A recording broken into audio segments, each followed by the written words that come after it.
Chapter 7. Meeting Jenny Again. Soon after that, I heard that I was leaving the army early, and they gave me some money for a train ticket to go home. But all this time, I was thinking about Jenny Curran. Just before I left the hospital in Da Nang, I had a letter from her. She was now playing in a group called the Broken Eggs, and they played 2 nights each week at a place called the Ho Daddy Club near Harvard University. Now that I was free from the army, I just wanted to go and see her. So I got a ticket for Boston instead of Mobile. I tried to walk to the Ho Daddy Club from the train station, but I lost my way, so I took a taxi. It was in the afternoon, and the man behind the bar said, "Jenny'll be here about 9 o'clock. "Can I wait?" I asked. "Okay," he said. So I sat down and waited for 5 or 6 hours. Students began to come in, most of them wearing dirty jeans. The men had beards, and the women had long, untidy hair. Later, the group, the Broken Eggs, arrived, but I didn't see Jenny. Then they began to play, and they were loud. The music sounded like a plane that was taking off, but the students loved it. And then Jenny came on. She was different. Her hair was all the way down her back, and she was wearing sunglasses at night. She was wearing blue jeans and a shirt with lots of colors on it. The group started playing again, and Jenny began to sing.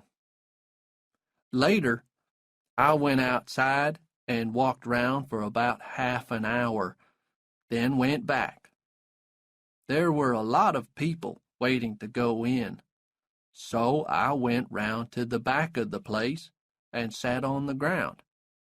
I had my harmonica in my pocket, so I took it out and started to play. I could hear the music that was playing inside, and after a minute or two, I began playing with it.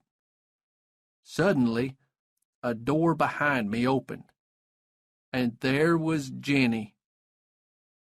"Who is that playing the harmonica?" she said, and then she saw me. "Forrest Gump!" And she ran out of the door and threw her arms round me. We talked together until it was time for her to sing again. "I didn't leave school," said Jenny. "They threw me out after they found a boy in my room one night. I went to California and stayed there for some time." She laughed. "I wore flowers in my hair and talked about love, but the people that I was with were strange. Then I met a man, and we came to Boston, but he was dangerous. He was against the war, like me, but he blew up buildings and things. I couldn't stay with him. Next, I met a teacher from Harvard University, but he was married. Then I began to sing with the Broken Eggs." "Where do you live?" I asked. "With my boyfriend," she said. "He's a student. You can come back and stay with us tonight." The boyfriend's name was Rudolph. He was a little man, and he was sitting on the floor with his eyes shut when we got to Jenny's flat. Rudolph, this is Forrest, Jenny said. He's a friend of mine from home, and he's going to stay with us for a few days. Rudolph didn't speak or open his eyes, but he put up his hand and smiled. Next morning, when I got up, Rudolph was still sitting on the floor with his eyes shut. That afternoon, Jenny took me to meet the other people in the group, and that night I began playing my harmonica with them at the Ho Daddy Club. It went well, and I played with them every night after that. Then one day, I came back to the flat, and Jenny was sitting on the floor. "Where's Rudolph?" I asked. "Gone," she said. "Walked out, like all the others." And then she started to cry. "Don't cry, Jenny," I said, and I put my arm round her. Well, it started like that, but the next minute we were kissing and making love. And when we finished, Jenny said, "Forrest, where have you been all this time?" Chapter 8. Into Space. Spring and summer went by, and I continued to play my harmonica with the group. It was my happiest time of all.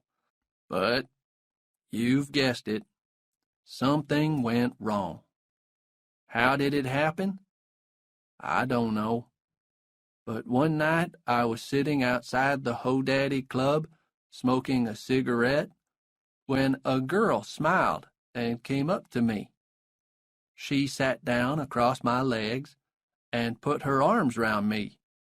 She was laughing and kissing me, and I didn't know what to do. Suddenly, the door opened behind me, and there was Jenny. "Forrest, it's time to—" She stopped when she saw me with the girl. Then she said, "Oh, no, not you, too." I jumped up and pushed the girl away. "Jenny," I said. "Stay away from me, Forrest," she said. "You men are all the same. Just stay away from me." She didn't speak to me again that night, and the next morning she told me to find another place to live.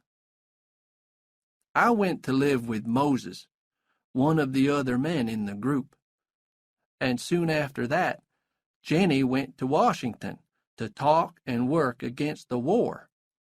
Moses wrote down the address for me. So I went back to Washington, too. There was a lot of trouble there.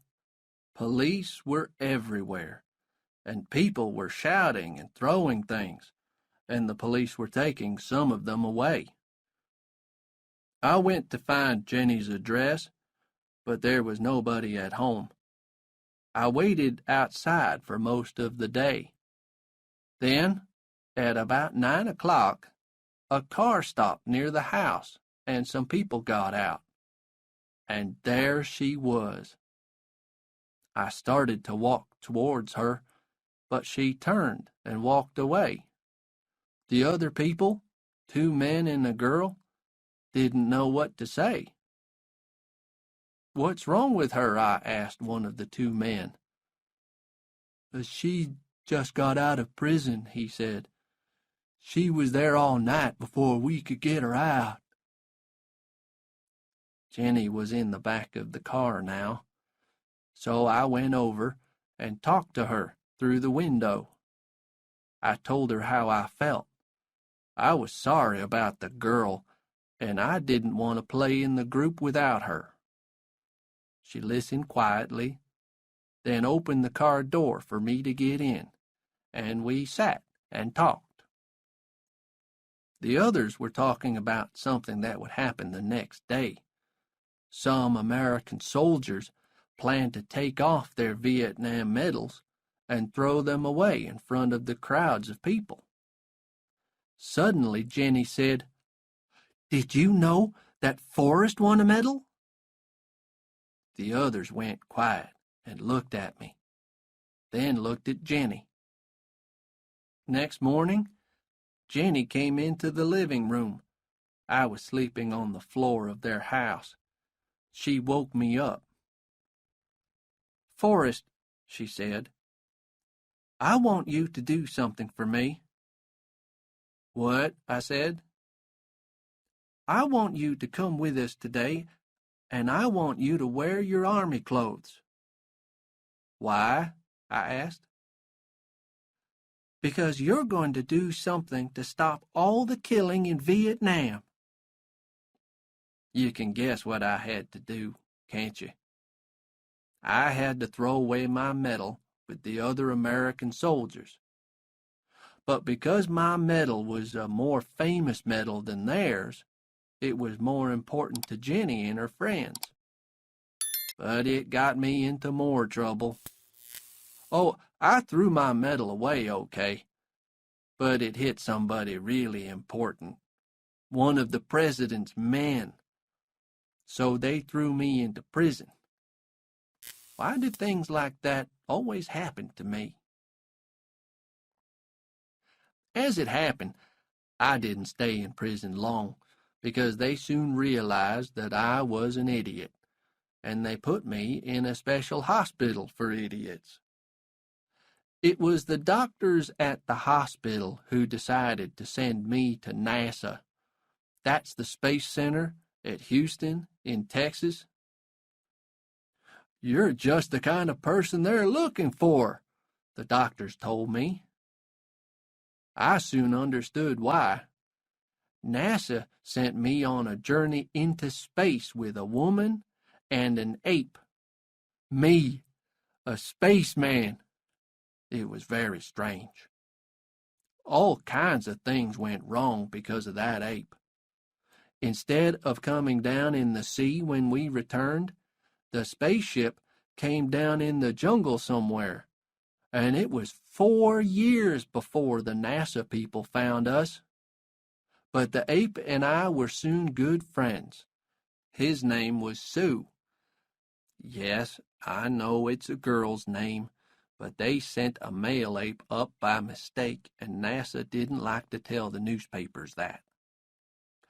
And it was in the jungle that I met Big Sam, a man who taught me to play chess, and that was important, as you will see later. Chapter 9. A Real Idiot.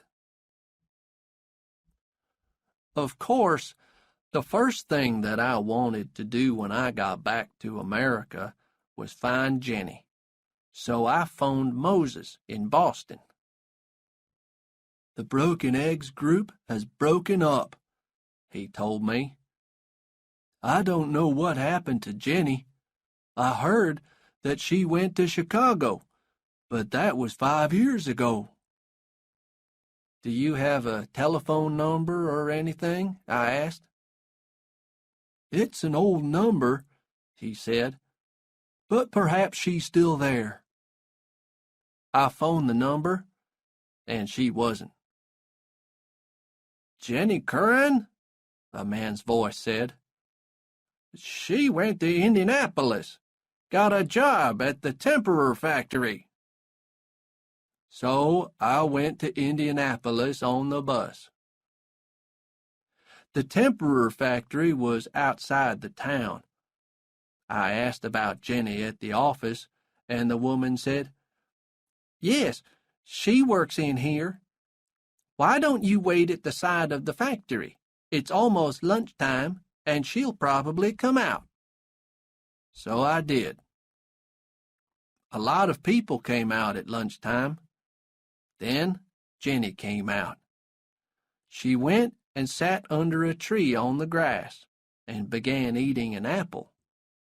I went up behind her and said, "That looks like a nice apple." She didn't look up. She just said, "Forrest, it has to be you." A minute later, I had my arms round her, and we were both crying. People were watching us with strange looks on their faces, but it didn't matter. Jenny and me were together again. "I finish work in 3 hours, Forrest," Jenny said. "Why don't you wait for me in that bar across the street? Then I'll take you to my place." So I waited in the bar. And I got into the wrestling business. How? I'll tell you. It started when I arm wrestled a man in the bar and won some money on a bet. That gave me an idea. But at first, I didn't say anything to Jenny. She came across to the bar after work, and we had a drink and talked. "I saw you on TV when you went up into space, Forrest," she said. And I told her all about that, and about Sue, the ape. "What happened to him?" she asked. "I don't know," I said, "but he was a good friend." Later, we went back to Jenny's flat, and she said, "You can stay here." Next day, when Jenny went to work, I went back to the bar. Several people wanted to try arm wrestling with me again, and I said, okay. None of them won because I was too strong, but plenty of people wanted to try their luck. After about a month, I was winning nearly $200 a week arm wrestling. Then one day, a man called Mike came into the bar. "You can make a lot more money," he told me. "How?" I asked. "Wrestling. Real wrestling," he said. "I can teach you." To make a long story short, he did. Jenny wasn't happy about the wrestling, but I won a lot of money. Sometimes by winning fights, sometimes by losing them, because Mike told me to lose them. Yes, that happens too. But then I did something stupid again. I bet on myself winning a fight after Mike told me to lose it. Jenny got really angry.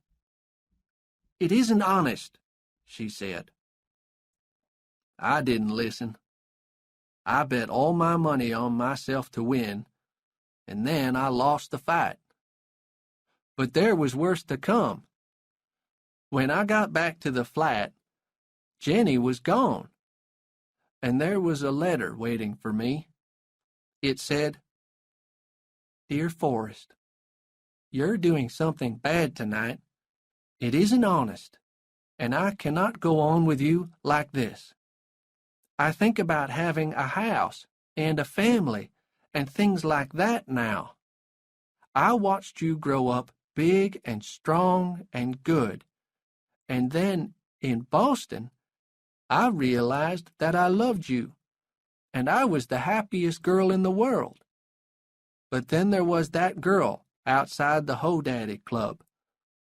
Then you went up into space, and I lost you for 4 years. And I think you changed. And I think perhaps I changed too.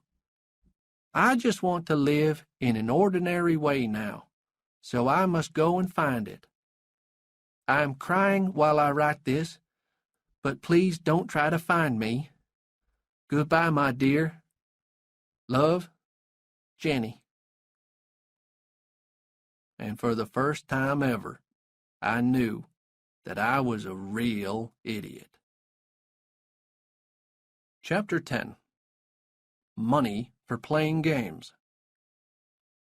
I decided to go home to Mobile, but the bus stopped at Nashville on the way, and I went into town for a drink and something to eat.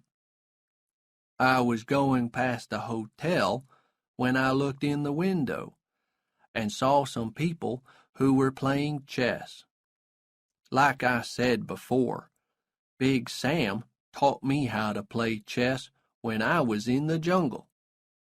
Well, I went into the hotel to watch them, but it was a special chess tournament, and it cost $5 to watch, so I didn't go into the chess room. I was just walking out again when I saw a little old man who was playing chess with himself at a table near the door. I had another hour before I had to catch the bus again, so I went across and watched him. Then I said, "If you make that move, you'll lose your queen." He didn't look up, but after a minute, he said, "Perhaps you're right." It was time for me to get back to the bus station, but when I started to leave, the old man said, "Why don't you sit down and finish this game with me?" "I can't," I said. "I have to catch a bus." So he waved at me with his hand, and I went back to the bus station. But I missed the bus that evening, and there wasn't another one until the next day. So I walked back to the hotel, and there was the little old man, still playing against himself. He looked up and saw me, and told me to sit down. It took me an hour to win that chess game. "Just who are you?" he said after the game. "Forrest Gump," I said. "Where did you learn to play chess?" he asked. "In the jungle," I told him. He looked surprised. "Aren't you in the tournament?" he asked. "No," I told him. "I'm going home, and I'm going to start a shrimp business." "You can make a lot of money from chess," he said. "You're very good." "Am I?" I said. The old man's name was Mr. Tribble. 2 days later, we were on our way to Los Angeles to a big chess tournament. We were a day or two early for the tournament, and Mr. Tribble took me to see some people who were making a film. They make a lot of films in Los Angeles. We were watching a man who was crashing through a window in a film fight when a man walked over to us. "Are you an actor?" he asked me. "Who, me?" I said. "We're here for the chess tournament," said Mr. Tribble. But the other man was looking at me. "You are a big, strong man, aren't you?" he said. "You're just what I need for a film that I'm making. My name is Felder." "He has to play chess in a tournament tomorrow," said Mr. Tribble. "He hasn't got time to be an actor." "It won't take long," said Mr. Felder. So we went with Mr. Felder, and I found myself acting in a film about the jungle with Raquel Welch, the famous film star. "Is that really Raquel Welch?" I asked Mr. Felder. But things did not go well. Somehow, when I was helping Miss Welch to escape from the jungle, her dress came off, and I had to run into the trees to hide her. But who do you think we met there? Sue, the ape. He was in another film. The three of us ran out of there fast, and Miss Welch shouted and screamed. No, things didn't go very well. I wasn't an actor for very long. I think Mr. Tribble was secretly pleased. I was pleased because I was back with Sue again, Back at our hotel, the three of us sat in our room and tried to decide what to do. "It's going to be difficult traveling with an ape," said Mr. Tribble. "He won't be any trouble, Mr. Tribble," I said. But Mr. Tribble seemed worried. Next day was the big chess tournament at the Beverly Hills Hotel. Mr. Tribble and I got there early, and I had to play chess all day. It took me about 7 minutes to win the first game, and half an hour to win the next. I played all that day and the next, and suddenly I was in the final, playing with a Russian, Honest Ivan, the best player in the world. He was a big man with long black hair, and he didn't want to lose. It was a long game. Honest Ivan was good, very good. But just when Honest Ivan seemed to be winning, Sue ran across the room and jumped onto the chess table. Honest Ivan fell off his chair, and everybody started screaming and running everywhere. "Let's get out of here, Forrest!" shouted Mr. Tribble. We got back to the hotel and hurried up to our room.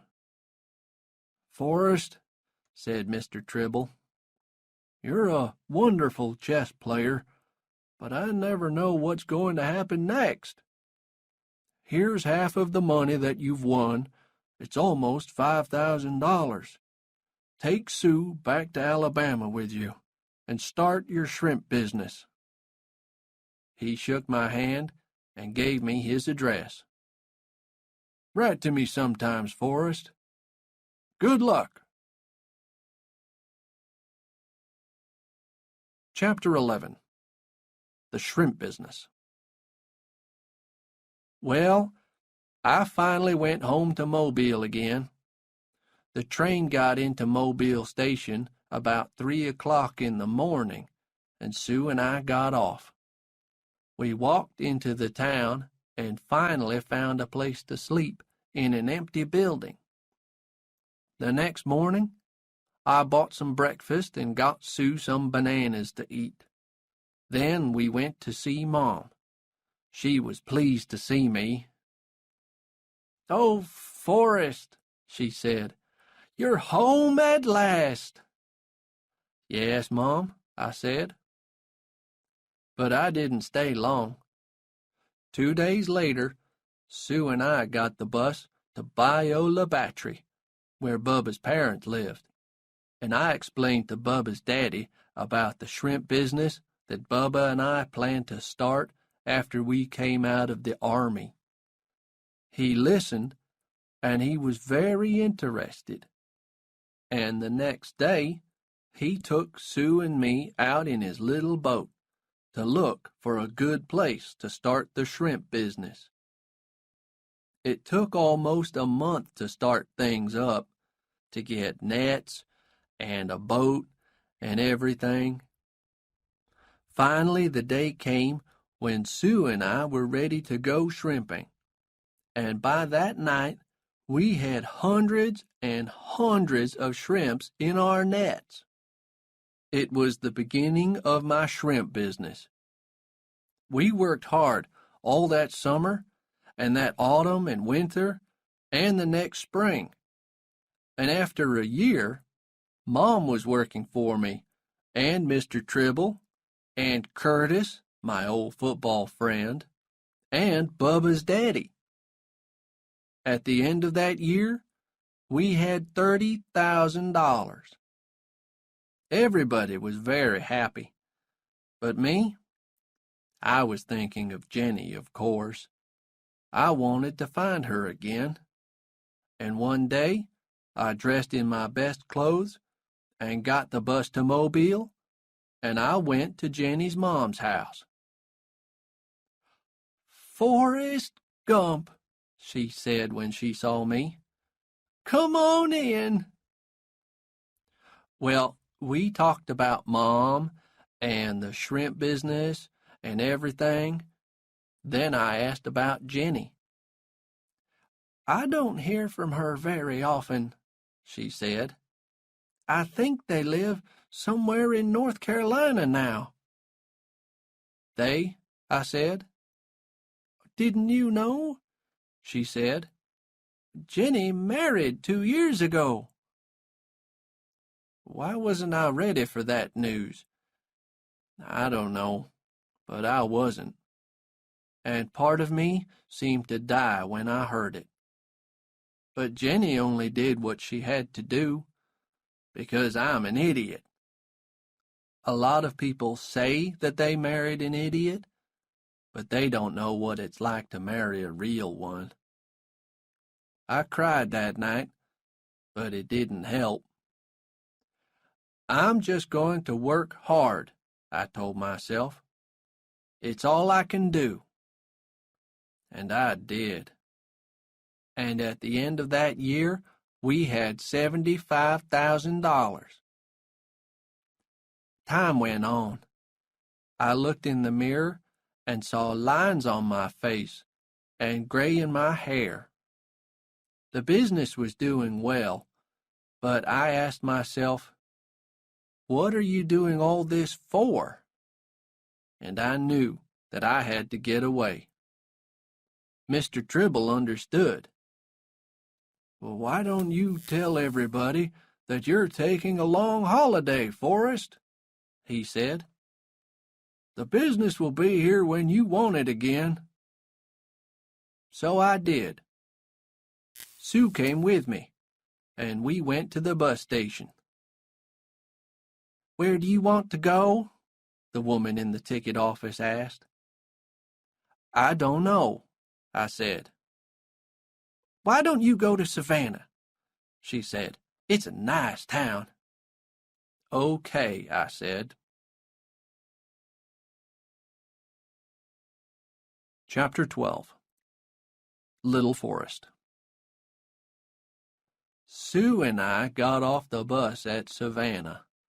Then I went and got a cup of coffee and sat outside the bus station. What could I do next? I didn't know. So after I finished my cup of coffee, I took out my harmonica and began to play. I played 2 songs, and a man walked past and threw some money into my empty coffee cup. I played 2 more songs, and soon the cup was half full of money. By the end of the next week, we were getting $10 a day. Then, one afternoon when I was playing to some people in the park, I noticed that a little boy was watching me carefully.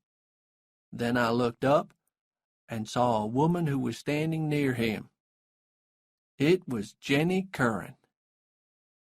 Her hair was different, and she looked a bit older and a bit tired, but it was her all right. And when I finished playing, she held the little boy's hand and came across. She was smiling. "Oh, Forrest, I knew it was you when I heard that harmonica. Nobody plays the harmonica like you do."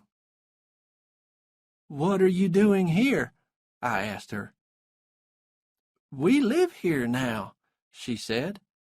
"Donald works in a business here in Savannah. We came here about 3 years ago." When I stopped playing, the rest of the people walked away. Jenny sat next to me, while the little boy started playing with Sue. "Why are you playing your harmonica in the park?" asked Jenny. "Mom wrote and told me about your shrimp business and how rich you were." "It's a long story," I said. "Is that your little boy?" "Yes," she said. "What do you call him?" "His name is Forrest," she said quietly. Then she went on. "He's half yours. He's your son, Forrest." I looked at the boy, who was still playing with Sue. My son? I knew that a baby was on the way when I left Indianapolis, said Jenny. But I didn't want to say anything. I don't know why. I was worried that perhaps he would be an idiot, I finished for her. Yes, but Forrest, he's not an idiot. He's really clever. Are you sure that he's mine? I asked. I'm sure, said Jenny. He wants to be a football player. I looked at the boy. Can I see him for a minute or two? Of course, said Jenny, and she called to him. Forrest, I want you to meet another Forrest. He's an old friend of mine. The boy came and sat down. What a funny animal you've got, he said. He's an ape, I said. His name is Sue. Why is it called Sue if it's a he? I knew then that I didn't have an idiot for a son. Your mom tells me that you want to be a football player. Yes, he said. Do you know anything about football? A bit, I said. But ask your daddy. He'll know more than me. He put his arms round me for a second, then went off to play with Sue again. Jenny looked at me. How long have we been friends, Forrest? 30 years? Sometimes it doesn't seem true. She moved nearer and gave me a kiss. Idiots, said Jenny. Who isn't an idiot? Then she got up and held little Forrest's hand, and they walked away. Well, after that, I did a few things. First, I phoned Mr. Tribble and told him to give some of my money from the shrimp business to my mom, and some to Bubba's daddy. Then send the rest to Jenny and little Forrest, I said. That night, I sat up thinking. Perhaps I can put things right with Jenny, I thought, now that I've found her again. But the more I thought about it, the more I finally understood that it was better for the boy to be with Jenny and her husband and not to have an idiot for a father. An idiot? Yes, I'm an idiot. But most of the time, I just try to do the right thing.